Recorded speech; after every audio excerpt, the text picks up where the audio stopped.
the Elder Scrolls Online, we're bringing two different groups of players together. We got the Elder Scrolls crowd, which is used to great games like Skyrim and Oblivion and Morrowind and the older games. And then we have the MMO crowd, which is used to all the great MMOs from the last 15 years. We're bringing them all together into one great game, and we're really excited to tell you about it.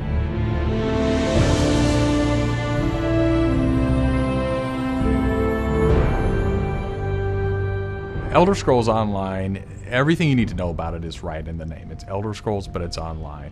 And when the team set out, they wanted to create strategic real-time combat.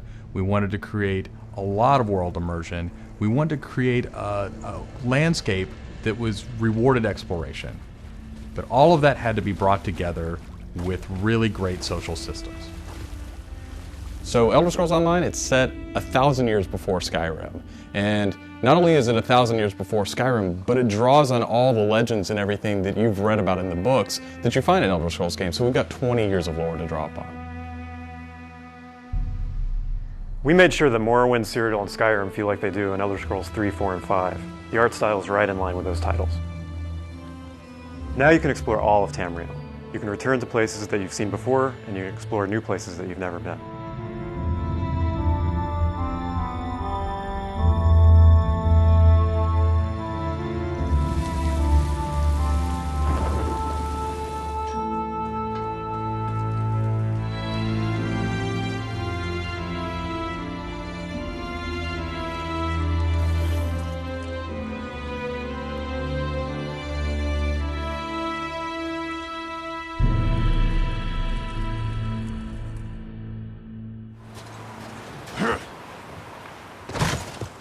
This is an Elder Scrolls combat system. Moving your mouse will make you look around and aim your weapon. You can tap your left click to attack, hold it to power, hold your right click to block, and of course sprinting, crouching, and sneaking around play a role.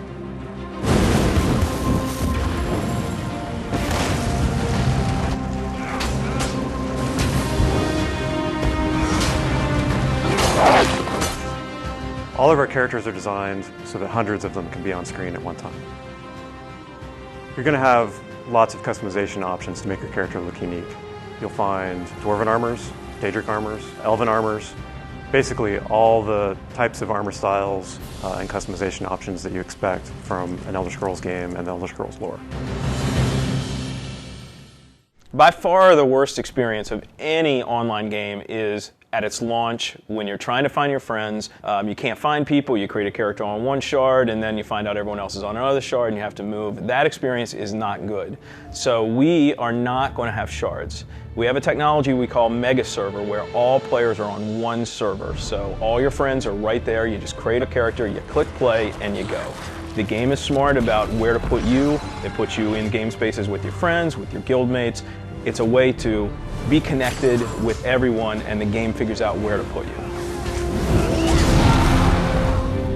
So with Elder Scrolls Online, one of the big things is that you'll be able to get together with your friends and overcome obstacles. So things like public dungeons, heroic dungeons, but most importantly, when you participate with your friends or even just with strangers, you're not competing for resources. You're all working together to overcome something and you get equal credit for that.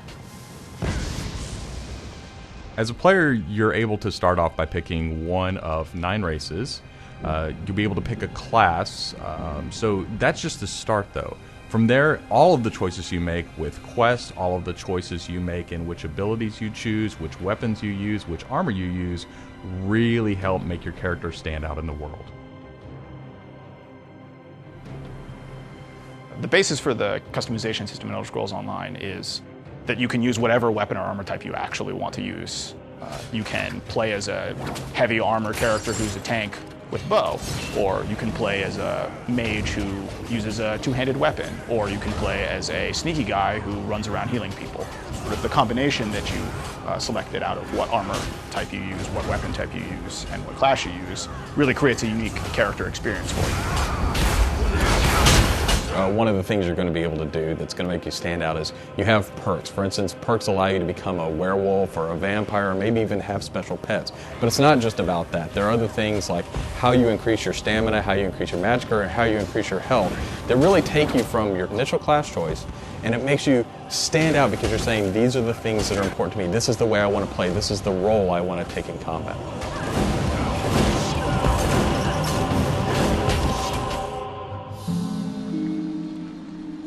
Questing in Elder Scrolls Online was built around a pretty simple concept, and that was that we wanted the player to explore. And we wanted, when the player explored, for them to be able to see something around a corner and say, oh, well, I was on this quest, but now I see something over there that's really interesting. And so they had this decision point of, which thing do I do next? And that's really where we want the player to go. It's not what do I do next, it's which one of these things do I do next. The way a player finds quests in our game is really through exploration. As they wander around the world, we have an on-screen compass, and that really points out the areas of opportunity or points of interest to the player. When the player finds a point of interest in the world, this is really where all of our story content is. And they're an opportunity for the player to make a change in the world. And a really good example of that is there's a werewolf invasion. When the player gets there, they fend off the werewolf invasion, they save the town, and every time you come back to that village, you'll be remembered and thanked by the villagers. The werewolves will be gone just like you would have in Oblivion as the hero of Clutch. Once you hit level 50, that's really where the game opens up. At this point, you're going into Cyrodiil to PvP, or you're deciding you want to go on a heroic raid with your guild and your friends, or maybe you might go into an adventure zone, which is our way of getting you into a zone where you can play solo, you can play with a small group, or you can play with a really large group to overcome obstacles.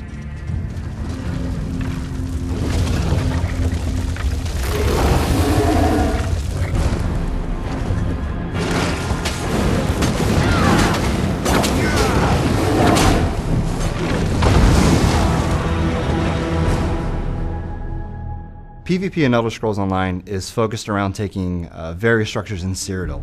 If you remember Cyrodiil from Oblivion, the space is very large, and that's a perfect setting for having three alliances fight each other. During this timeline, Imperial City is up for grabs, and there's no Emperor, so players are going to be fighting using trebuchets, catapults, all kinds of weaponry to take and hold keeps, structures, and resource fixtures around the keep to actually give the opportunity to crown one of themselves as an Emperor.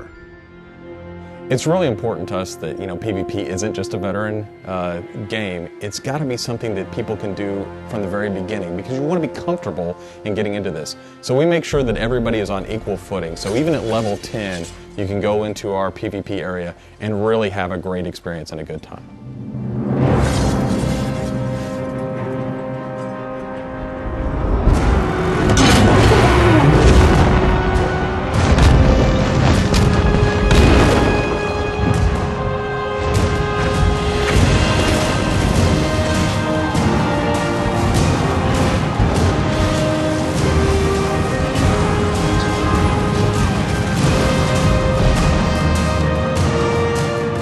With a game the size of the Elder Scrolls Online, it's really hard to, in one demo, one presentation, one video, to list everything about the game.